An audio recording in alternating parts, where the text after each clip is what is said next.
ଶୀତଦିନିଆ ମଟର ସରିବା ପୂର୍ବରୁ ଥରେ ସୋୟାବିନ୍ ଦେଇ ବନାନ୍ତୁ। ଏହି ତରକାରୀ ଏତେ ସୁଆଦିଆ ଲାଗିବ ଯେ ମଟର ସରିବା ପର୍ଯ୍ୟନ୍ତ ଡେଲି ବନେଇବା ପାଇଁ ପସନ୍ଦ କରିବେ। ଭିଡ଼ିଓକୁ ଶେଷ ପର୍ଯ୍ୟନ୍ତ ଦେଖିବା ପାଇଁ ଅନୁରୋଧ ରହିଲା। ଜୟ ଜଗନ୍ନାଥ, ମୁଁ ସସ୍ମିତା ଆପଣ ସମସ୍ତଙ୍କୁ ସ୍ୱାଗତ କରୁଛି ସସ୍ମିତା ଷ୍ଟାର କିଚେନକୁ। ପ୍ରଥମେ ଚାଲନ୍ତୁ ଗ୍ୟାସ୍ ଉପରେ ଗୋଟେ ସସ୍ପେନରେ କିଛି ପାଣି ଗରମ କରିବା। ପାଣି ଫୁଟି ଆସିଲେ ଗୋଟେ ଛୋଟ ଚାମଚ ଅଦା ରସୁଣ ଛେଚା ଦେବା। 5-6ଟି ରସୁଣ ଅଧା ଇଞ୍ଚର ଅଦାକୁ ଛେଚିକି ଦେବା। ଅଳ୍ପ କିଛି କଟା ଧନିଆ ପତ୍ର ଦେବା। ଅଧା ଛୋଟ ଚାମଚ ଲୁଣ ଦେବା। ସବୁ ଜିନିଷକୁ ଗୋଳେଇ ନେବା। ଏହି ପାଣିକୁ 1 ମିନିଟ୍ ପର୍ଯ୍ୟନ୍ତ ଫୁଟିବା ପାଇଁ ଛାଡ଼ିବା। ପାଣି ଭଲ ଭାବରେ ଫୁଟିଗଲେ ଆମେ 1 କପ୍ ବା ପାଖାପାଖି 80 ଗ୍ରାମର ସୋୟାବିନ୍ ବା ସୋୟାବଡ଼ି ଦେବା। ତାପରେ ମିଡିୟମ ଫ୍ଲେମ୍ରେ କେବଳ 5-6 ମିନିଟ୍ ପର୍ଯ୍ୟନ୍ତ ସୋୟାବିନ୍କୁ ଗରମ ପାଣିରେ ଫୁଟେଇବା। ଆପଣମାନେ ଭାବୁଥିବେ ସୋୟାବିନ୍କୁ ଫୁଟେଇବା ସମୟରେ ଆମେ କାହିଁକି ଧନିଆ ପତ୍ର ଆଉ ଅଦା ରସୁଣ ଛେଚା ଦେଲେ? ସୋୟାବିନ୍ରେ ସେମିତି କିଛି ସ୍ୱାଦ ନଥାଏ। ଫୁଟେଇବା ସମୟରେ ଅଳ୍ପ ଅଦା ରସୁଣ ଛେଚା, ଅଳ୍ପ ଧନିଆ ପତ୍ର ଦେଇ ସିଝେଇଲେ ସୋୟାବିନ୍ ଭିତରକୁ ବହୁତ ବଢ଼ିଆ ଫ୍ଲେଭର ଆସେ। ସୋୟାବିନ୍ ନରମ ହେଇଯିବା ପରେ ବାହାରକୁ ବାହାର କରି ଆଣିବା। ତାପରେ ଥଣ୍ଡା ପାଣିରେ 1-2 ମିନିଟ୍ ପର୍ଯ୍ୟନ୍ତ ରଖିବା। ତାପରେ ସୋୟାବିନ୍କୁ ପାଣିରୁ ଭଲ ଭାବରେ ଚିପୁଡ଼ି ଆଣିବା। ଚିପୁଡ଼ିବା ସମୟରେ ଧ୍ୟାନ ରଖିବେ ବେଶୀ ପାଣି ରଖିବେ ନାହିଁ, ନହେଲେ ତରକାରୀରେ ପାଣିଆ ଲାଗିବ। ସୋୟାବିନ୍ ଆମର ରେଡ଼ି ହେଇଗଲା, ସାଇଡ଼ରେ ରଖିବା। ଚାଲନ୍ତୁ ନେକ୍ସଟ କାମ କରିବା। ଗ୍ୟାସ୍ ଉପରେ ଗୋଟେ ଛୋଟ ତଡ଼କା ପ୍ୟାନ୍ରେ 1 ବଡ଼ ଚାମଚ ବେସନ ଦେବା। 1 କପ୍ ସୋୟାବିନ୍ ପାଇଁ କେବଳ 1 ବଡ଼ ଚାମଚ ବେସନ ଦେବେ। ଗ୍ୟାସ୍ର ଫ୍ଲେମ୍ ପୁରା ଲୋ ରଖି 40ରୁ 50 ସେକେଣ୍ଡ ପର୍ଯ୍ୟନ୍ତ ବେସନକୁ ହାଲକା ଭାଜିବା। ବେଶୀ ପୋଡ଼ିବେ ନାହିଁ। ହାଲକା ଭାଜିଯିବା ପରେ ବାହାରକୁ ଆଣି ପୁରା ଥଣ୍ଡା ହେବା ପାଇଁ ଛାଡ଼ିବା। ତାପରେ ଆଉ ଗୋଟେ କଢ଼େଇରେ 2 ବଡ଼ ଚାମଚ ସୋରିଷ ତେଲ ଗରମ କରିବା। ହାଇ ଫ୍ଲେମ୍ରେ ତେଲକୁ ଭଲ ଭାବରେ ଗରମ କରିବା। ତାପରେ 1 ବଡ଼ ସାଇଜର ପିଆଜକୁ ପୁରା ପତଳା କରି କାଟିକି ଦେବା। ପିଆଜ ଦେବା ପରେ ଗ୍ୟାସ୍ର ଫ୍ଲେମ୍ ହାଇ ରଖି ଲଗାତାର ଘାଣ୍ଟିବା। ଏହି ପିଆଜକୁ ଆମେ ବ୍ରାଉନ୍ କଲର୍ କରିବା। ଏହି ପିଆଜକୁ ତରକାରୀରେ ବ୍ୟବହାର କଲେ ତରକାରୀର ଟେଷ୍ଟ ବହୁତ ବଢ଼ିଆ ଆସିବ। ହାଇ ଫ୍ଲେମ୍ରେ ପିଆଜ ଏତିକି ଭାଜିଯିବା ପରେ ଆମେ ବାହାରକୁ ବାହାର କରି ଆଣିବା। ୟାଠାରୁ ବେଶୀ ଭାଜିବେ ନାହିଁ, ବେଶୀ ପୋଡ଼ିବେ ନାହିଁ, କାହିଁକିନା ପିଆଜ ଥଣ୍ଡା ହେଲା ପରେ ଆଉ ଟିକେ ଲାଲ କଲର୍ ହେଇଯିବ। ଏବେ ଚାଲନ୍ତୁ ସୋୟାବିନ୍ରେ କିଛି ମସଲା ଗୋଳେଇବା। ପ୍ରଥମେ ସ୍ୱାଦ ଅନୁସାରେ ଲୁଣ ଦେବା, ଅଳ୍ପ ହଳଦୀ ଗୁଣ୍ଡ ଦେବା। ପରେ ମସଲାରେ ଆମେ ଅଳ୍ପ ହଳଦୀ ଗୁଣ୍ଡ ବି ଦେବା। ଅଳ୍ପ ରାଗ ଲଙ୍କା ଗୁଣ୍ଡ ଦେବା। ଅଧା ଛୋଟ ଚାମଚ ଜିରା ଗୁଣ୍ଡ ଦେବା। 1 ଛୋଟ ଚାମଚ ଧନିଆ ଗୁଣ୍ଡ ଦେବା। ତରକାରୀରେ ଜିରା ଗୁଣ୍ଡ କମ୍ ଦେବେ, ଧନିଆ ଗୁଣ୍ଡ ଅଧିକ ଦେବେ। ଅଧା ଛୋଟ ଚାମଚ ଗରମ ମସଲା ଗୁଣ୍ଡ ଦେବା। ତାପରେ ଆମେ ଭାଜି ରଖିଥିବା ବେସନକୁ ଦେବା। ତାପରେ 1 ଛୋଟ ଚାମଚ କସୁରୀ ମେଥି ପତ୍ର ଦେବା। ଯଦି ଥିବ ନିଶ୍ଚୟ ଦେବେ। ତାପରେ ଭାଜି ରଖିଥିବା ପିଆଜକୁ ଦେବା। ଆପଣମାନେ ଚାହିଁଲେ ଏତିକି ମସଲା ଦେଇ ସୋୟାବିନ୍କୁ ଗୋଳେଇ ନେଇପାରିବେ, କିନ୍ତୁ ତରକାରୀର ଟେଷ୍ଟ ବଢ଼ାଇବା ପାଇଁ ଆମେ 1 ବଡ଼ ଚାମଚ ଫ୍ରେଶ୍ ଦହି ଦେବା। ଯେହେତୁ ଅଳ୍ପ ଭଜା ବେସନ ଦେଇଛୁ, ବେସନ ସହିତ ଅଳ୍ପ ଦହି ଦେଲେ ଦହି ବେସନର କମ୍ବିନେସନରେ ଏହି ତରକାରୀର ଟେଷ୍ଟ ବହୁତ ବଢ଼ିଆ ଆସିବ। ଯଦି ଆପଣମାନେ ଦହି ଦେବେ ନାହିଁ, ଦହି ବଦଳରେ 1 ଚାମଚ ପାଣି ଦେବେ। ଯଦି ଦହି ଦେବେ ଜମା ବି ପାଣି ଦେବେ ନାହିଁ, ସେମିତି ଗୋଳେଇ ନେବେ। ପ୍ରିୟ ଦର୍ଶକ ବନ୍ଧୁ, ଆପଣମାନଙ୍କୁ ଗୋଟେ ଅନୁରୋଧ, ଆଜିର ରେସିପି ପସନ୍ଦ ଆସିଲେ ଭିଡ଼ିଓକୁ ଲାଇକ୍ କରନ୍ତୁ, ନିଶ୍ଚୟ ଗୋଟେ ସେୟାର କରନ୍ତୁ।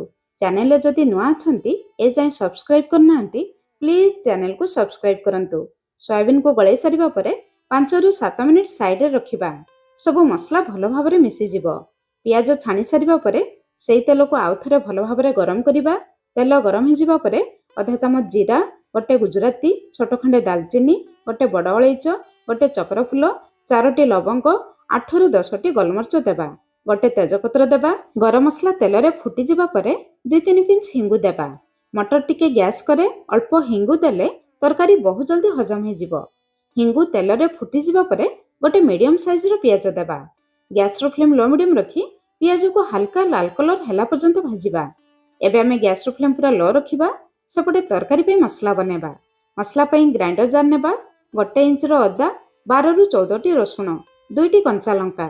ରସୁଣ ଅଧିକ ଦେବେ, ଅଦା କମ୍ ଦେବେ। 1 ବଡ଼ ସାଇଜର ଦେଶୀ ଟମାଟୋ, ତା ସହିତ ବେଶ କିଛି ଧଣିଆ ପତ୍ର ନାଡ଼।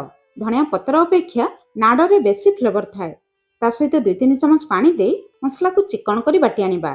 ଥରେ ମସଲାରେ ଧଣିଆ ପତ୍ର ନାଡ଼ ଦେଇ ବାଟନ୍ତୁ, ଦେଖିବେ ତରକାରୀର ଟେଷ୍ଟ ବହୁତ ବଢ଼ିଆ ଆସିବ। ମସଲା ରେଡ଼ି ହେଇଗଲା। ଏପଟେ ଚାଲନ୍ତୁ ପିଆଜକୁ ଚେକ୍ କରିବା। ପିଆଜ ଦେଖନ୍ତୁ ହାଲକା ଲାଲ କଲର୍ ହେଇଛି, ଏତିକି ଭାଜିବେ। ଏବେ ଆମେ ଗ୍ୟାସ୍ର ଫ୍ଲେମ୍ ପୁରା ଲୋ ରଖିବା। ଅଧା ଛୋଟ ଚାମଚ ହଳଦୀ ଗୁଣ୍ଡ, 1 ଛୋଟ ଚାମଚ କାଶ୍ମୀରୀ ଲଙ୍କା ଗୁଣ୍ଡ ଦେବା। ତେଲ ପିଆଜ ଭାଜିବା ସମୟରେ ଅଳ୍ପ ହଳଦୀ ଗୁଣ୍ଡ, ଲଙ୍କା ଗୁଣ୍ଡ ଦେଇ ଭାଜିଲେ ତରକାରୀର କଲର୍ ବହୁତ ବଢ଼ିଆ ଆସେ। ତା ଛଡ଼ା ହଳଦୀ ଗୁଣ୍ଡ ଲଙ୍କା ଗୁଣ୍ଡର କଞ୍ଚା ବାସ୍ନା ବି ଚାଲିଯାଏ। କିନ୍ତୁ ଧ୍ୟାନ ରଖିବେ ଲଙ୍କାଗୁଣ୍ଡ ହଳଦୀ ଗୁଣ୍ଡକୁ ତେଲରେ ଜମା ପୋଡ଼ିବେ ନାହିଁ, ନହେଲେ ତରକାରୀର ଟେଷ୍ଟ ପୁରା ଖରାପ ହେଇଯିବ। ତାପରେ ବାଟି ରଖିଥିବା ମସଲାକୁ ଦେବା। ଗ୍ରାଇଣ୍ଡର ଜାର୍ ଧୋଇ 4-5 ଚାମଚ ପାଣି ଦେବା। ଏବେ ମସଲାରେ କେବଳ ମସଲା ଆଉ ମଟର ପାଇଁ ଅଳ୍ପ ଲୁଣ ଦେବା।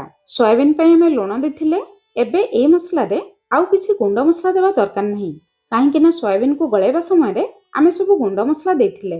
ଏବେ ଗ୍ୟାସ୍ର ଫ୍ଲେମ୍ ଲୋ ମିଡ଼ିୟମ୍ ରଖି ମସଲାକୁ କଭର କରି ତେଲ ବାହାରିବା ପର୍ଯ୍ୟନ୍ତ କଷିବା। 5-6 ମିନିଟ୍ ପରେ ଏଇଠି ଦେଖନ୍ତୁ ମସଲା ଉପରକୁ ତେଲ ଆସିଯାଇଛି, କିନ୍ତୁ ମସଲା ଏ ପର୍ଯ୍ୟନ୍ତ ଭଲ ଭାବରେ କଷି ନାହିଁ। ମସଲା ଆଉ କିଛି ସମୟ କଷିବ।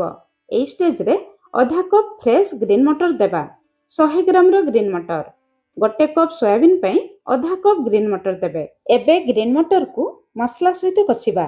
ମସଲାରେ ଦେଖନ୍ତୁ ଅଳ୍ପ ପାଣି ଅଛି। ଗ୍ୟାସ୍ର ଫ୍ଲେମ୍ ପୁରା ଲୋ ରଖି 4-5 ମିନିଟ୍ ପର୍ଯ୍ୟନ୍ତ କଭର କରି ମସଲାକୁ କଷିବା। ମଝିରେ 1-2 ଥର ଗୋଳେଇ ଦେବେ, ନହେଲେ ମସଲା କଢ଼େଇ ତଳେ ଲାଗିଯିବ। 4-5 ମିନିଟ୍ ପରେ ଏଇଠି ଦେଖନ୍ତୁ ଗ୍ରୀନ୍ ମଟର ମସଲା ସହିତ କଷିଗଲାଣି। ଏଇ ପ୍ରୋସେସ୍ରେ କଷିଲେ ଗୋଟେ ସମୟରେ ଦୁଇଟି କାମ ହେବ। ମସଲା ବି କଷିଯିବ, ଗ୍ରୀନ୍ ମଟର ଅଧାରୁ ଅଧିକ ସିଝିଯିବ। ଗ୍ରୀନ୍ ମଟର ମସଲାରେ କଷିଯିବା ପରେ ଗୋଳେଇ ରଖିଥିବା ସୋୟାବିନ୍କୁ ଦେବା। ତାପରେ ଲୋ ମିଡ଼ିୟମ୍ ଫ୍ଲେମ୍ରେ ସବୁ ଜିନିଷକୁ 4-5 ମିନିଟ୍ ପର୍ଯ୍ୟନ୍ତ ଭଲ ଭାବରେ କଷିବା, ଯାହାଦ୍ୱାରା ଯେତିକି ଆମେ ଗୁଣ୍ଡ ମସଲା ଦେଇଥିଲେ, କଞ୍ଚା ଦହି ଦେଇଥିଲେ, ସବୁ ଜିନିଷ ଭଲ ଭାବରେ କଷିଯିବ। ତରକାରୀର ଟେଷ୍ଟ ବହୁତ ବଢ଼ିଆ ଆସିବ।